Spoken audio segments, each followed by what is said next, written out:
Em outubro de 1962, o mundo esteve a um passo da aniquilação nuclear. A crise dos mísseis de Cuba levou as superpotências, Estados Unidos e União Soviética, à beira do abismo. Mas a história que muitos conhecem omite um detalhe crucial, um momento de tensão extrema nas profundezas do oceano, onde um único homem impediu o fim do mundo. Esta incrível história de Vassily Arhipov e do submarino B-59.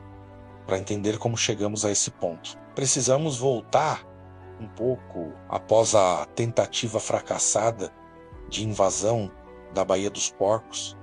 Em 1961, Cuba, liderada por Fidel Castro, buscou uma aliança mais forte com a União Soviética para se proteger dos Estados Unidos. Em resposta, o líder soviético Nikita Khrushchev decidiu instalar secretamente mísseis nucleares de médio alcance em Cuba. Para ele, era uma jogada estratégica, equilibrava o poder na Guerra Fria, já que os Estados Unidos da América tinham mísseis na Turquia, bem perto da fronteira soviética. Em 14 de outubro de 1962, um avião espião americano, o Minus-2, sobrevoou Cuba e tirou fotografias que não deixavam dúvidas.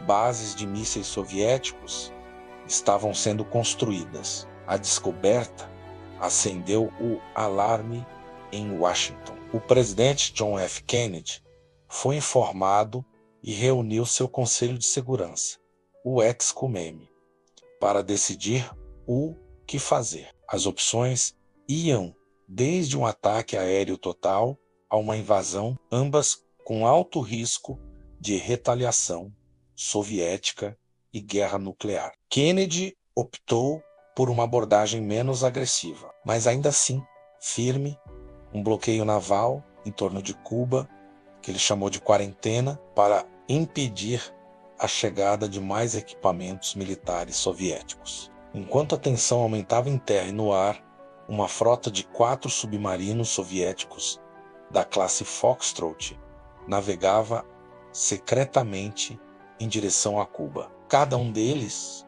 carregava um torpedo com uma ogiva nuclear tática. A sua missão era proteger os navios de carga soviéticos e estabelecer uma base naval em Cuba. Um desses submarinos era o B-59. A bordo, as condições eram terríveis. O calor era insuportável, o ar era viciado e a água potável era racionada. A tripulação estava exausta e isolada do mundo, sem comunicação direta com Moscou. Eles não sabiam se a guerra já havia começado. Para eles, o silêncio do rádio era um sinal sinistro. O comandante do B-59 era Valentin Sirleaf. A bordo também estava Vassily Arhipov, que não era apenas o segundo em comando, mas também o comandante de toda a flotilha de submarinos. Sua posição lhe conferia um poder de decisão único. No dia 27 de outubro, conhecido como Sábado Negro, a crise atingiu seu ponto máximo. Um avião espião U-2 americano foi abatido sobre Cuba, aumentando drasticamente a pressão sobre Kennedy para ordenar um ataque. No mesmo dia, a Marinha dos Estados Unidos da América localizou o submarino B-59 perto da linha de quarentena, sem saber que o submarino carregava uma arma nuclear. Os navios de guerra americanos começaram a lançar cargas de profundidade de prática. O objetivo era forçar o submarino a emergir para ser identificado. No entanto, para a tripulação do B-59, essas explosões soavam como um ataque real. Dentro do submarino, o caos se instalou. As luzes piscavam, o casco rangia e o medo tomou conta. O comandante Sevitsky, acreditando que a guerra já havia começado e que seu submarino estava sob ataque, entrou em pânico. Ele gritou ordens para preparar o torpedo nuclear. Sua lógica era desesperada.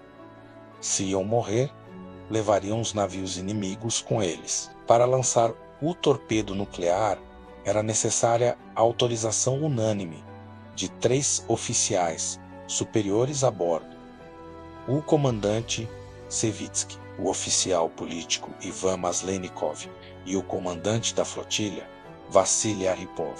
Sevitsky e Maslenikov concordaram. Eles estavam prontos para disparar. O destino do mundo estava nas mãos de Aripov. Ele se recusou a dar sua autorização. Aripov manteve a calma em meio ao pânico. Ele argumentou que as cargas de profundidade poderiam ser apenas um sinal para que emergissem, não um ataque real. Ele questionou Savitsky, insistindo que não tinham provas de que a guerra havia começado. A discussão foi intensa, com gritos e acusações. Savitsky se sentiu humilhado, mas Aripov não cedeu. Ele era conhecido por sua coragem e bom senso, e sua reputação lhe dava autoridade. Finalmente, ele convenceu Savitsky a emergir e aguardar ordens de Moscou. O B-59 subiu à superfície, cercado por navios de guerra americanos. Foi um momento de vulnerabilidade, mas também de alívio. O submarino estabeleceu contato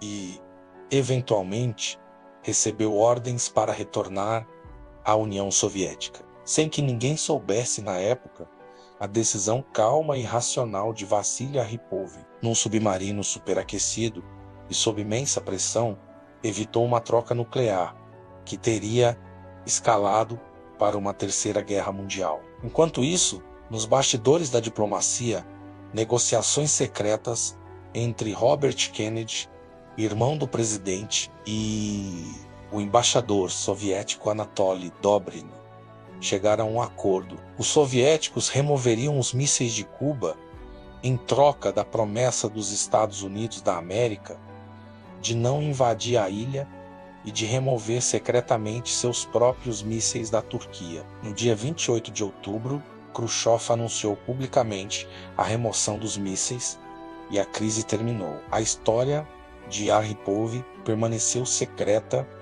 por décadas. Foi somente em 2002, numa conferência em Havana, com a participação de ex-officio americanos, russos e cubanos, que o mundo soube o quão perto esteve da catástrofe. Robert McNamara, que foi secretário de defesa de Kennedy, admitiu que não fazia ideia de que os submarinos carregavam armas nucleares. A história de Vassily Aripov nos ensina uma lição poderosa sobre a importância da calma, da coragem e do pensamento crítico sob pressão. Em um dos momentos mais perigosos da história da humanidade, a decisão de um único homem agindo contra o pânico e a favor da razão fez toda a diferença. Ele é, sem dúvida, um herói anônimo